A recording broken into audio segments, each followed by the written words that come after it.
आप शुरू कीजिए। बोलो श्री प्राणनाथ प्यारे की जय। श्री सतगुरु महाराज की जय। समस्त सुंदर साथ की जय।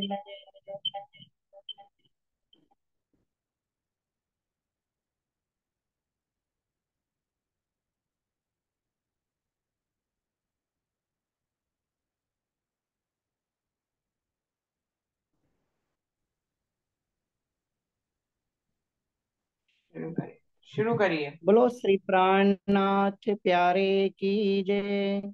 श्री सतगुरु महाराज की जय। समस्त सुंदर साथ की जय। प्रणाम जी, सभी सुंदर साथ जी के श्री चरणों में कोटि कोटि प्रणाम जी। धन धन सखी मेरे सोई रे दीना।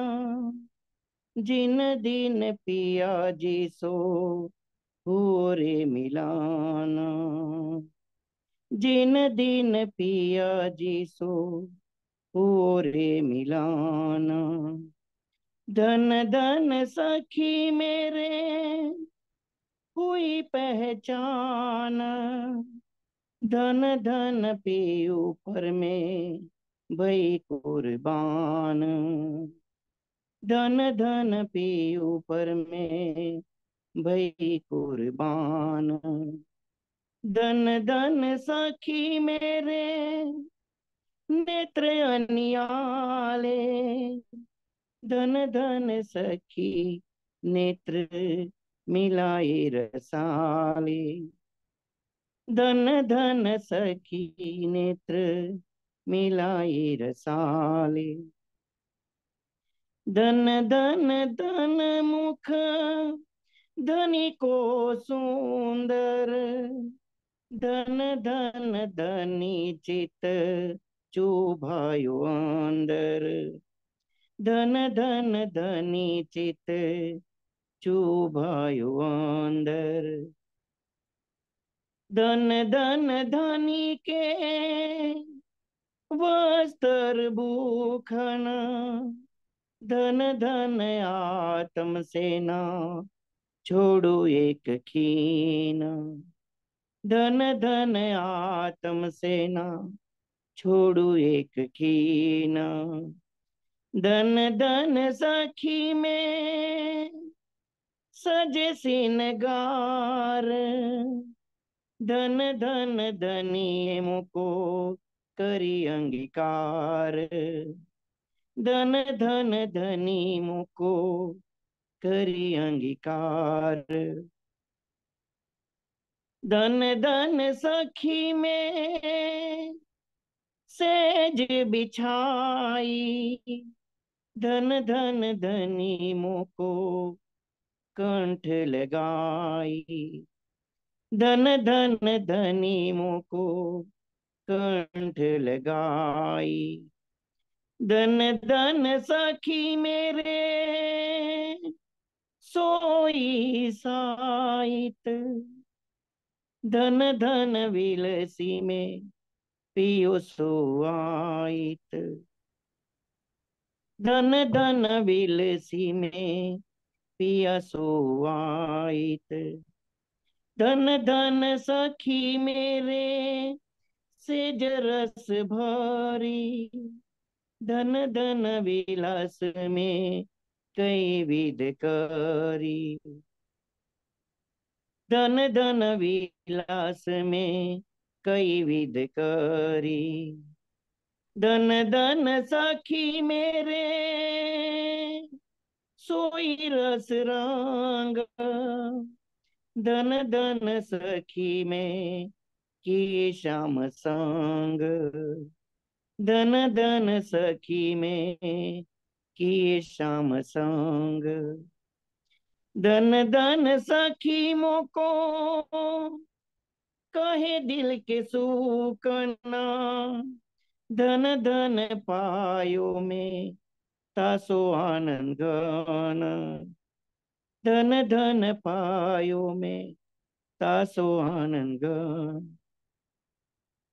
धन धन मनोरथ किए पूर्ण, धन धन श्यामे सुख दिए वतन। धन धन सखी मेरे पियो कियो विलास, धन धन सखी मेरी पूरी आस। धन धन सखी मेरी पूरी आस। धन धन सखी में भई सोहागिन,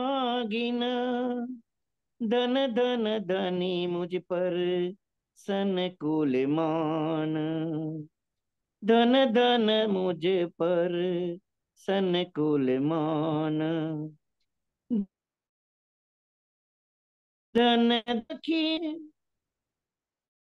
शोभित, धन धन स्वरूप सुंदर प्रेम प्रीत। धन धन स्वरूप सुंदर प्रेम प्रीत। धन धन चौक चबूतरे सुंदर, धन धन मोहल जरोखे अंदर। धन धन मोहल जरोखे अंदर।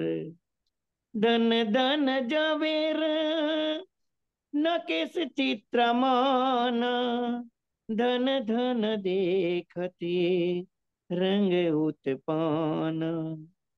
धन धन थांब गलिया दीवाल, धन धन समियों सखियों के करे लटकती चाल।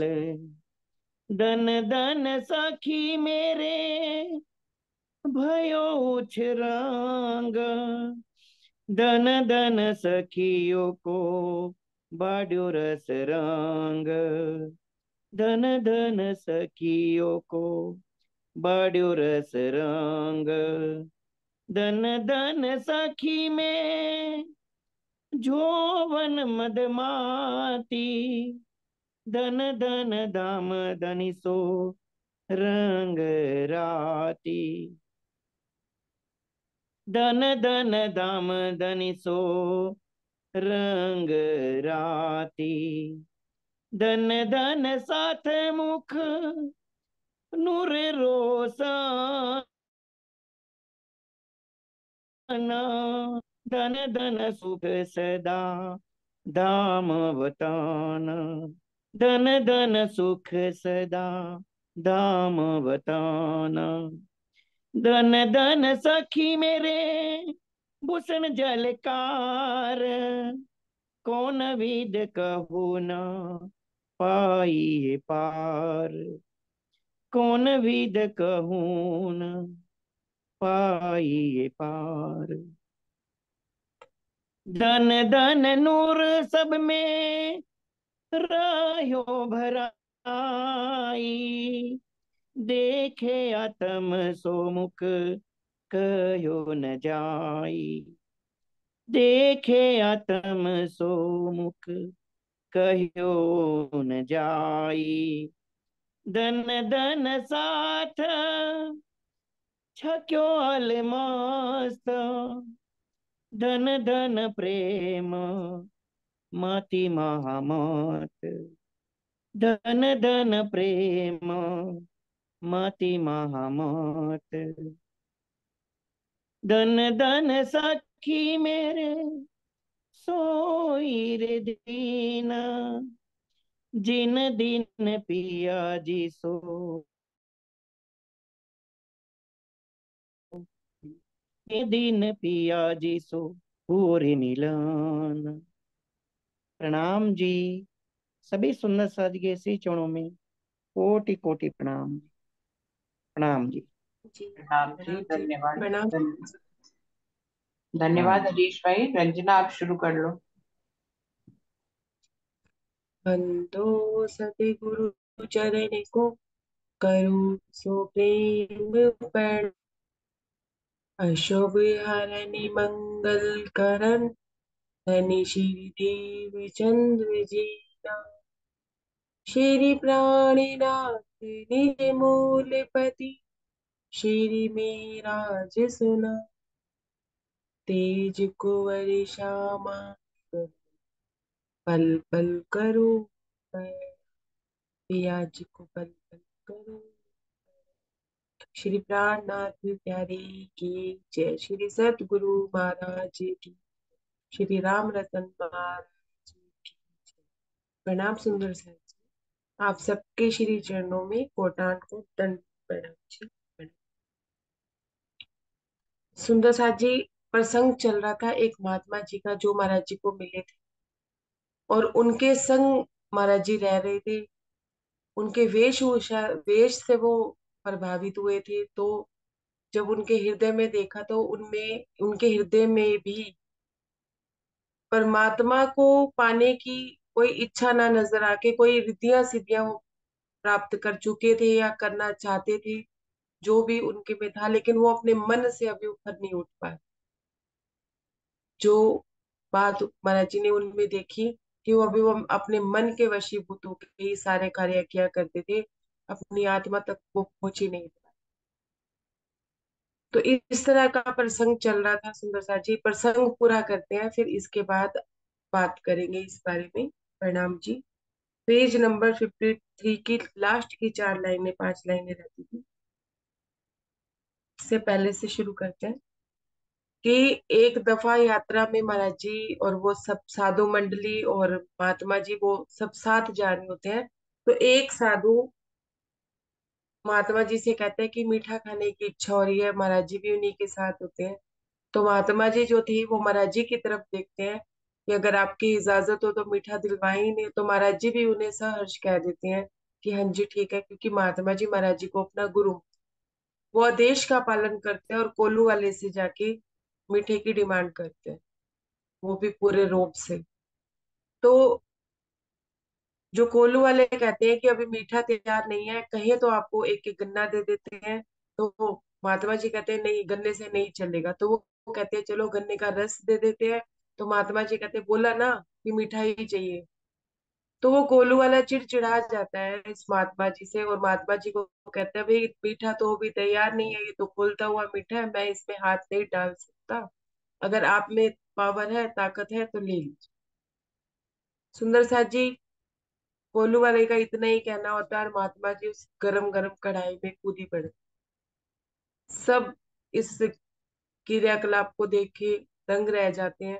कोल्लू वाला तो बेचारा इतना डर जाता है कि हो सकता है मैंने मीठा नहीं दिया तो इसलिए ये आत्मदाह की बात सोच रहा है। ऐसा सोच के कोल्लू वाला तो बहुत दूर जाके खड़ा हो जाता है। इधर से महाराज जी भी हैरान होते हैं क्योंकि उन्होंने ऐसी कोई लीला पहले देखी नहीं होती है। महात्मा जन भी हैरान हो जाते हैं कि ये क्या हो रहा है। महाराज जी कहते हैं कि वो ऐसे ना उस मीठे में लपतप हो रहा होता है जैसे एक छोटा बच्चा पानी में बैठ के छप छप छप छप खेल रहे हो। महाराज जी कहते हैं इतने में वो मुझे आवाज लगाता है कि आओ गुरु जी आके मीठे के कमंडल भर लो। तो महाराज जी कहते हैं मेरे पास 3 पात्र होते हैं जो मैंने साधुओं से लिए होते हैं, और मैं भी उनकी आवाज सुन के फटाफट जाके मीठा लिया।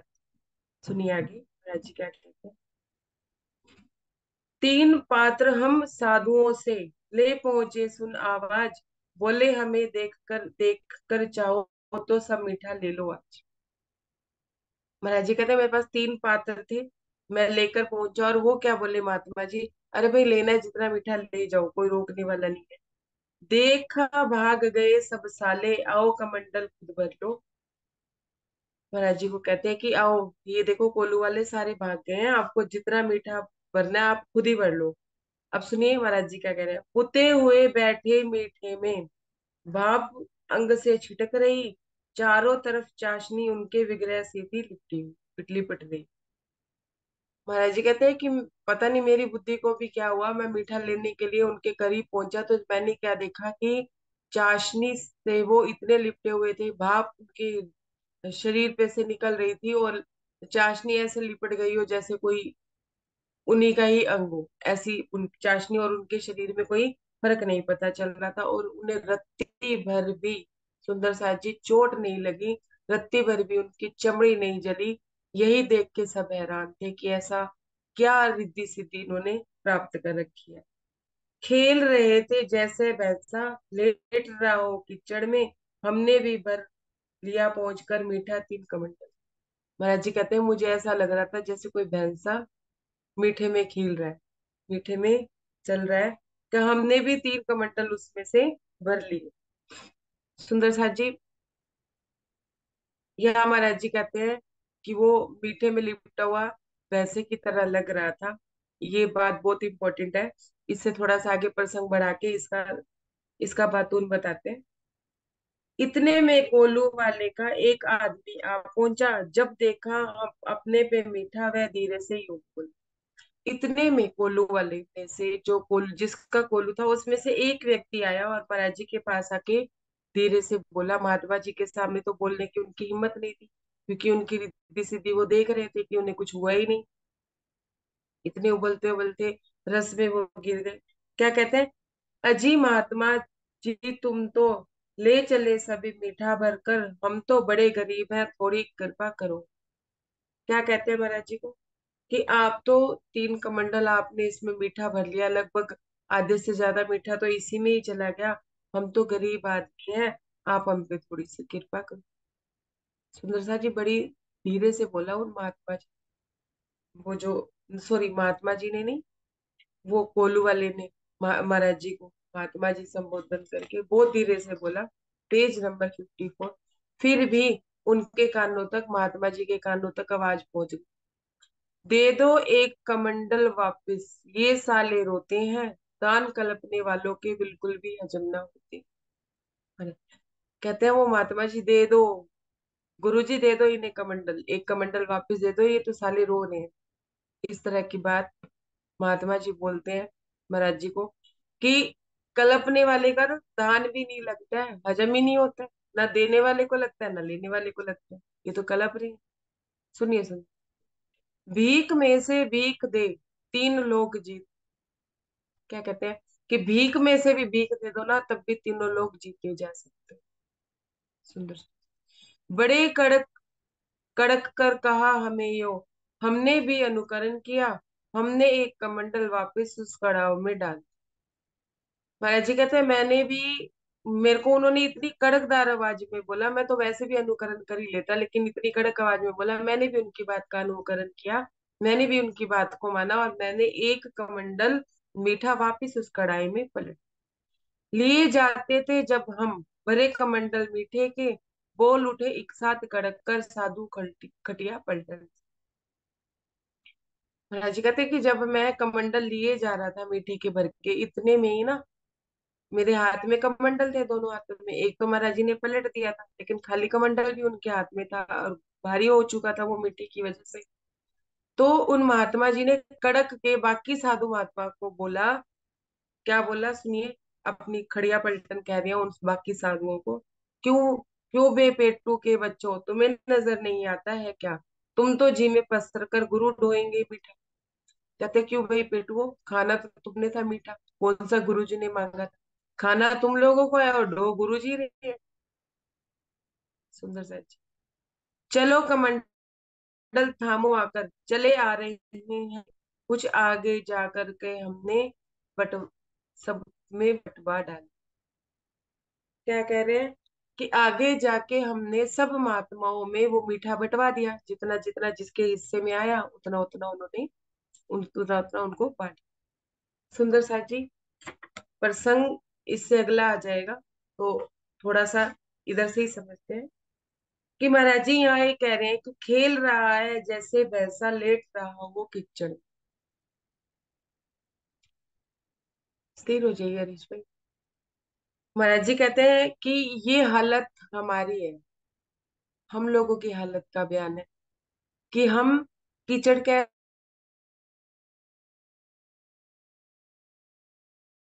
है, सुंदर सा प्रतीक बोल रहे हैं ना, कीचड़ में लेट जाए, तो कीचड़ क्या है, माया है। हम ही जाते हैं अपने साधु संतों के पास, या कई सुंदर साथ अब तो नहीं जाते होंगे तांत्रिकों के पास, या यूं कह लीजिए पन्ना जी भी जाते हैं, शेरपुर भी जाते हैं, तो इस तरह से जाते हैं, ये चाहिए मुझे, वो चाहिए मुझे, ये बिजनेस चाहिए, वो तो हम ही है टीचर्स, हमें संबोधित कर रहे हैं, ना कि वो व्यक्ति। सुंदर साथ जी क्या मांगने जाते हैं? धन दौलत वैभव बिजनेस, बच्चे पोते पोतियां, इससे ज्यादा की क्या पहुंच है? हमारी कोई पहुंच ही नहीं। कभी राज्य से राज्य को मांगा ही नहीं है। जाते अगर घर से ये प्रण करके भी चले जाएं कि वहां जाके ये मांगेंगे, तो वहां जाके तनों में चिपक जाते। एक तन में राज्य में इतने नहीं चिपक पाते, गुमट जी में इतना नहीं चिपक पाते जितना तनों में चिपक जाए। क्या कह रहे हैं कि मांगते हैं ना, मांग मांग के लेते हैं। अब आगे क्या कह रहे हैं महाराज जी? बोला तो महात्मा जी ने है, लेकिन महाराज जी अपने हृदय में ये बात सोच के, या हमें मुझे जो महाराज जी बताते हैं, वो कहते हैं कि भीख में से भीख देकर तीन लोग को, कि जो दानी होता है ना, जो परमात्मा की राह पे होता है, भले ही वो मांगता है, लेकिन कहीं ना कहीं हृदय में एक टीस होती है उसकी परमात्मा को पाए। तो अपनी भीख में से भी जीव सृष्टि भी सुंदर सा जी, जो वो परमात्मा से मांगती है, उसमें से भी कुछ हिस्सा दान में देके वो तीनों लोगों को जीतते, तीनों लोगों से परे चली जाए। इस तरह की बात महाराज जी कहते, क्योंकि हम भी तो भीख ही मांगते हैं ना महाराज जी से, कि ये दे दो, वो दे दो, ये कर दो, वो कर दो। ये भीख ही तो है एक तरह से। तो उसमें से भी कुछ देके तीनों लोगों को जीता जा सकता है। इस तरह की बात यहाँ महाराज जी हमें समझा रहे हैं। अब आगे क्या कहते हैं? वे चिपके चिपकाए यूं ही चलते रहे यात्रा पर, अगले दिन जब नदी आई तब आए उसमें नहाकर। कहते हैं कि वैसे ही चिपके चिपकवाए, उन्होंने कपड़े से भी अपने आप को साफ किया। इतने मतलब रिद्धि सिद्धि उन्होंने प्राप्त करी हुई थी कि उनको ना अपने से इरिटेशन हो रही थी, ना घिन आ रही थी, ना ही उनको ये हो रहा था कि मैं साफ सुथरा रहूं। स्वच्छ स्वच्छता भी नहीं थी। कहते हैं कि अगले दिन नदी आई, फिर वो नहा धो के चले। अगले दिन नदी पे वो नहाए, पूरी रात को वैसे ही रहे, पूरा दिन फिर वो वैसे ही रहे, बाकी का बचा। अब महाराज जी कहते हैं कि जब मैंने उनकी इस तरह की रहनी, इस तरह की कड़क बातें मैंने उनकी देखी, और उसके बाद जब मैं उन्हें समझा रहा हूँ कि ऐसा मत करिए, ऐसा ना, अपने आप को थोड़ा सा संभाल के रखिए, थोड़े साफ सुथरे रहिए, अपनी भी कोई चीज महाराज जी उनको दे रहे हैं तो वो लेंगे। और वो इस तरह की हरकत ऐसे इसलिए नहीं कर रहे कि वो परमात्मा को पाने के लिए मस्त नहीं, ना इसलिए उन्होंने अपने शरीर की सुध बुध नहीं, संसारिक चीजों की प्राप्ति के लिए ऐसा कर रहे कि शरीर की शुद्धि। सुंदर साथ जी यहाँ पे समझिए, माया के लिए हम अपने शरीर को गला देते हैं। कैसे गला देते हैं? नौकरी है, काम ज्यादा है, खाना नहीं खाया, नहीं खाया, सुबह से शाम तक होश ही नहीं है। जीव सृष्टि ऐसा करती है, हम भी ऐसा करते हैं, नहीं खाया तो नहीं खाया, लेकिन अगर वाणी पढ़ने बैठ गए, चित्र में बैठ गए, भूख भी लग गई और प्यास भी लग गई, शरीर की शुद्ध, उस समय भी महाराज जी हमें ऐसा संदेश देते हैं कि अगर माया के लिए ऐसा करते हो तो फिर राजधानी के लिए भी ऐसा भाव होना चाहिए। महाराज जी इस इनकी यही चीजें देख रहे थे कि संसारिक सुखों को पाने के लिए ये अपने शरीर का ये हाल कर रहे हैं, तो मुझे तो परमात्मा को पाना है, मुझे तो अपने शरीर को कितना कितना गलाना। क्या कहते हैं आगे महाराज जी? हमें नहीं श्रद्धा बिल्कुल भूतों और अभूतों पर। महाराज जी कहते हैं कि मेरी बिल्कुल श्रद्धा नहीं थी, किसमें? भूतों पर और अभूतों पर। भूतों पर मतलब कि ये रिद्धियां सिद्धियां, और भूतों पर रिद्धियां सिद्धियां प्राप्त करने में मेरी कोई श्रद्धा नहीं। इन्होंने रिद्धियां सिद्धियां प्राप्त की, जी चाहते थे उस परमात्मा की राह में कुछ वचन देंगे वो। महाराज जी कहते मैं चाहता था, लेकिन ये तो भूत, तो करता नहीं, चीज लेनी नहीं, नाम कहता है।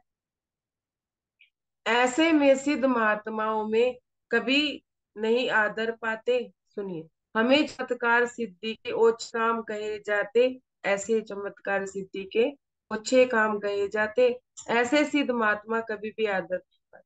महाराज जी कहते हैं ऐसे जो जो चीजें होती है ना, जैसे उन्होंने चमत्कार किया कढ़ाई में, बाद भी उनकी चमड़ी नहीं हुई, तो ये चमत्कार ही तो था, संसार जी की चमड़ी जली नहीं। तो क्या कहते हैं? कि ये ऐसे वो अच्छे काम वो कर रहे थे। ऐसे महात्मा महात्मा होते हैं ना, ये कभी भी महात्माओं में आदर नहीं पाया करते। अब क्यों आदर नहीं पाया करते, जी बताए। दुनिया वालों को बहकाने और डराने का है काम, केवल दुनिया वाले में ही सिद्ध हो पाते हैं ना। दुनिया वालों को चमत्कार दिखा के ये डराने और बहकाने का काम कर सकते हैं, ये जो महात्मा होते हैं। और ये महात्मा क्या करते हैं, दुनिया वालों को चमत्कार दिखा के सिर्फ दुनिया की चीजें ही दिलवा सकते हैं, परमात्मा की कोई चीज नहीं दिलवा सकते। परमात्मा तक इनकी कोई पहुंच नहीं होती। अब क्या करते हैं, किंतु पहले चमत्कार से अपनी तरफ आकर्षित कर लेते हैं। वश सिद्धि कर ली, किसी को वश करने की सिद्धि ले ली, अपनी शरीर में ऐसी कोई सिद्धि ले ली, कुछ भी कोई करेगा चोट नहीं लगेगी, इस तरह से चमत्कार का करके जनता को अपनी तरफ आकर्षित कर लेते हैं, या व्यक्तियों को अपनी आकर्षित कर लेते हैं। किंतु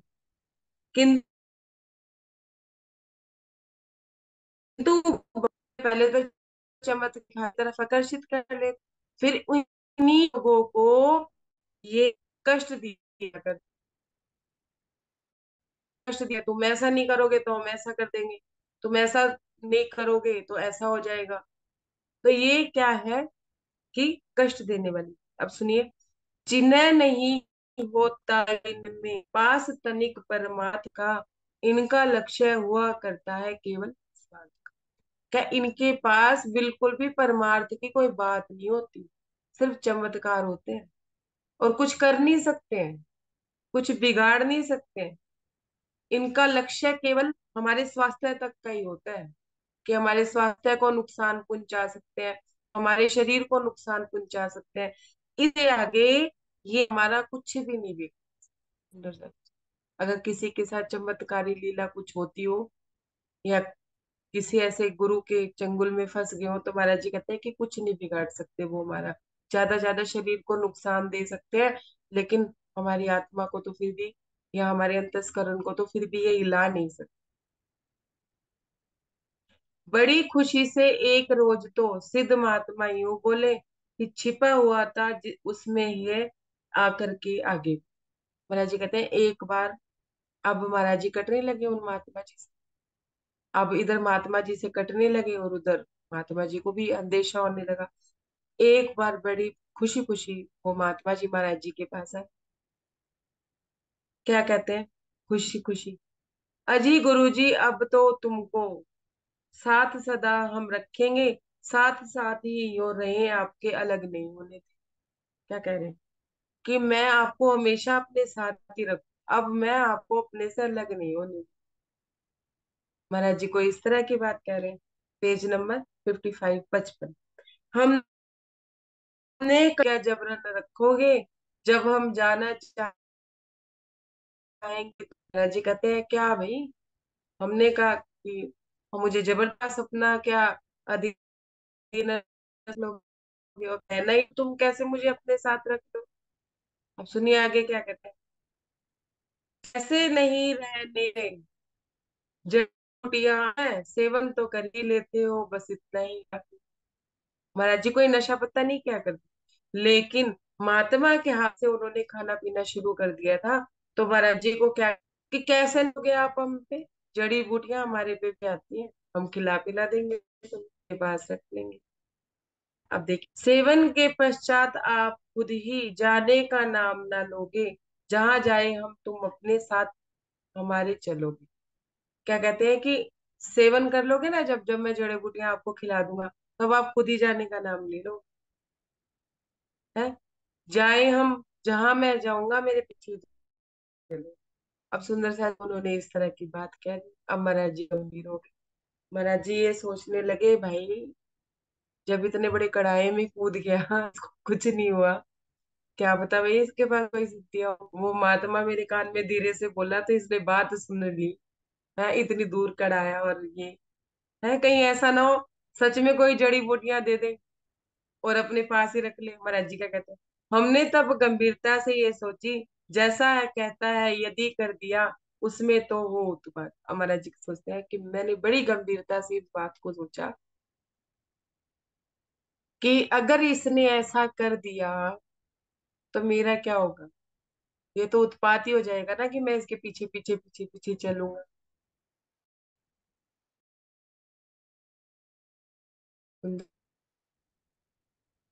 यहीं से बताऊं या थोड़ा सा आगे प्रसंग लूं, क्योंकि 5 पे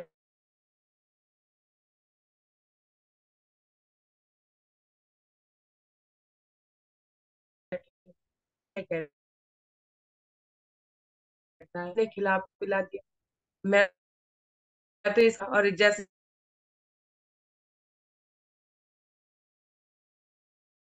ये कहीं जैसे बकर है, कहीं तरह मैं पागल ही ना हो जाऊं और मैं इसका कुर्ता पकड़ के या इसकी धोती पकड़ के इसके पीछे पीछे लंगोटी पकड़ के कहीं इसके पीछे पीछे चलूं और मेरे पीछे भी महात्माओं की जमात चले। ना बाबा, मुझे नहीं चाहिए ऐसा। तो फिर क्या करा कराया सारा मिट्टी में मिल जाएगा। इस प्रकार तो करा कराया नष्ट भ्रष्ट हो जाएगा। कहते हैं कि फिर तो मेरा करा कराया जो मैंने घर परिवार छोड़ा, मैं परमात्मा को पाना चाहता था, वो तो सपना ही मेरा मिट्टी में रह जाएगा। सुंदर से वो तो रहेगा ही नहीं कि हाँ भाई मैं परमात्मा को पाने निकला था, मैं तो इसके पीछे पीछे ही अपने अपना जीवन नष्ट करूं। सेवन की ही भांति साथ लगे साथ में चले फिरोगे झंडू दत्त, इससे तो अब जान बचा लो, इसके साथ रहो ही। महाराज जी अपने आप में कहते हैं कि सेवक बन के रहोगे इसके।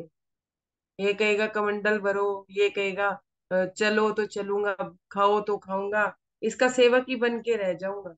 इनके साथ अगर मुझे अपनी जान बचानी है, मतलब अपने आप को बचाना है, तो मुझे अब इनके साथ निश्चय कर लो झंडूदत्त, अब तुम्हें रहना नहीं। अपने आप को ही कह रहे हैं। सुंदर। आगे क्या कह रहे हैं। बैठ गए या निश्चय करके, धार लिया हमने मन में से, अब ज्ञात नहीं दी हमने। महाराज जी कहते हैं कि मैंने निश्चय लिया। क्या निश्चय किया कि अब मैं इनके साथ नहीं रहूं। अब ये नहीं कि महाराज जी ने निश्चय किया और हमारी तरह बोल दिया भाई मैं तो आप तुम्हारे साथ नहीं रहूं। महाराज जी कहते हैं मैंने जरा भी उसको भान नहीं होने दिया सामने वाले को कि मैं उसको छोड़ना चाहता, अब मैं उससे अलग होना चाहता हूँ। मैंने रत्ती भर का भी उसको नहीं दिया। और हम सुंदर साहब जी जरा सा कोई काम करना होता है पहले तो ढिंढोरा पीट देते हैं कि हमने ये करना है, हमें ये होना है, मतलब इस तरह की बात। महाराज जी कहते हैं अब क्या कहते हैं। जिस चिट्ठी पर भी जाते थे नियम बना उसका एक, एक छटा गाया करते थे बेइज्जत करते। अब उनका एक नियम जो महाराज जी ने नोटिस किया, पहले भी होता होगा लेकिन अब महाराज जी ने ज्यादा नोटिस किया, क्योंकि महाराज जी अब उससे मुक्ति पाना चाहते थे, उनसे दूर जाना चाहते थे, कोई बहाना ढूंढना चाहते थे कि किसी तरह से ये मेरे से अलग और मैं निकल, इस तरह की बात। तो महाराज जी कहते हैं कि उनका एक नियम था कि जिस जगह पे भी जाया करते थे ना, वहां पे उन्होंने नियम बना रखा था कि किसी से भी जो भी वहां पे गांजा बेचने वाला या कुछ भी होता था, बेहिचक एक छटांग गांजा वो हर जगह से ले लिया करते। कि जैसे बीच में बस्ती आई वहां से ले लिया, फिर जंगल में के रास्ते चल दिए, इस तरह से वो एक छटांग गांजा प्रत्येक से बेहिचक ले लिया। एक दुकान दुकान गांजों की आई, पहुंचे सुल्फा लेने को, हमने कहा महात्मा जी ये लेकर आज जाने को। महाराज जी कहते हैं कि एक दुकान आई जहाँ पे गांजा मिल रहा था, तो ये वही सुल्फा, वही नशा पता है। तो वो सुल्फा लेने के लिए महात्मा जी गए। हमने कहा महात्मा जी से, महाराज जी कहते हैं अब महात्मा जी जा नहीं रहे थे, लेकिन हमने कहा महात्मा जी जाओ तुम्हारी गांजे की दुकान आ गई है, जाओ तुम जाके कुछ ले आओ अपना जो सामान आपने लाना है। हम आगे चलते हैं जब तब तक आप बाद में आ जाना, आप निपट आओ लेकर हमको ले चलते ही जाना। अब क्या कह रहे हैं महाराज जी, भाई ऐसा करो जाओ तुम अपना सुल्फा ले लो जो लेने जा रहे हो गांजा, जो हमेशा लेते ही हो। हम इतनी देर आगे चल रहे हैं धीरे धीरे,